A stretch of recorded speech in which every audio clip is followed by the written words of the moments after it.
So I decided to cut that out about 2 years ago, and I've never looked back.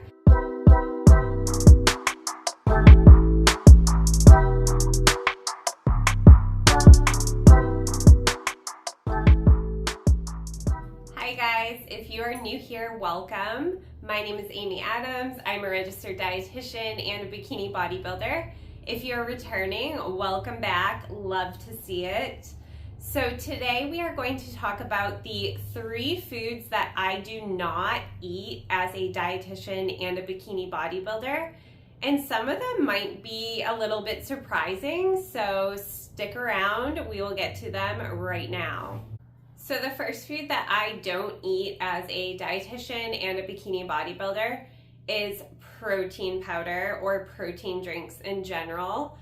And this is mainly because I get enough protein from my meals. So when I first started out in bodybuilding and I wasn't tracking my meals or my snacks, I was consuming a lot of protein powder. I was consuming a lot of meat and dairy and trying to get all the things protein. But once I started tracking, I realized that I got a good amount and I was actually over consuming protein.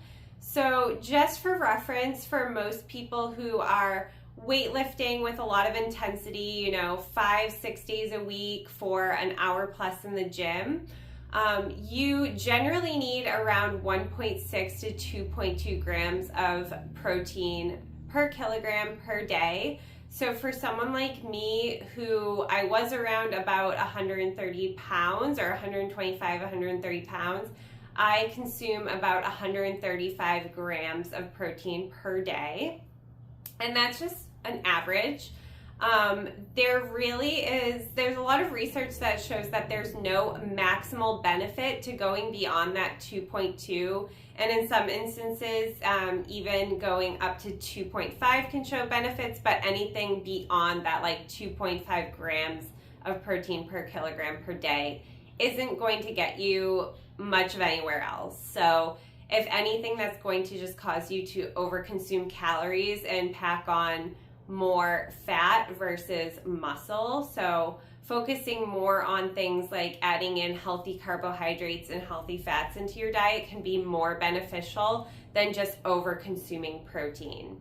That's not to say I have anything against protein powders. If you are somebody that has a difficult time getting protein in from good sources like lean meats, chicken, turkey, beef, fish, eggs, dairy, nuts, seeds, and things like tofu, seitan, beans, plant-based proteins. If you're somebody who has trouble getting in protein from that, meeting that 2.2 from that, then I would suggest doing something like a protein shake or a protein powder. I will also say, if you want to buy protein powders, make sure that they are third-party tested. Mainly, you want to find a label on your protein powder that says it was inspected by Informed Sport or NSF. Some of my favorite protein powders are the Ascent. I typically do the unflavored, but I have been told that the chocolate or the vanilla is really good. And then I do also have a container of Muscle Milk, very vanilla, that I occasionally will use in my overnight oats. So that is number 1. I don't use protein powder. Okay, so the next food that I do not consume as a registered dietitian and a bikini bodybuilder is caffeine or pre-workout drinks in general. So about 2 years ago, I gave up caffeine mainly because of the fact that I was dependent on it. So as I'm sure most of you know, one of the side effects of caffeine is just dependency. So I was one of those people that I needed to have a cup of coffee or some kind of caffeinated beverage within about 30 minutes of waking up, or I would get a migraine headache. So I decided to cut that out about 2 years ago, and I've never looked back. I do consume decaf coffee occasionally, and I will have dark chocolate or 100% cocoa, which has, give or take 10 to 20 milligrams of caffeine in it, so not a ton, nothing that's going to cause dependency or sleep disturbances. I don't have anything against caffeine or pre-workout, but just know that you want to stick to under about 400 milligrams of caffeine per day. So in a large Starbucks or Dunkin' Donuts coffee, you get about, I would say, 350 to 400 milligrams of caffeine in just a large. Or for reference, if you're having 8-ounce cups of coffee a day, that's about 100. So if you have, 3 or 4 cups of 8-ounce cups of coffee a day, you're getting the maximum amount of caffeine that you should be having in a day.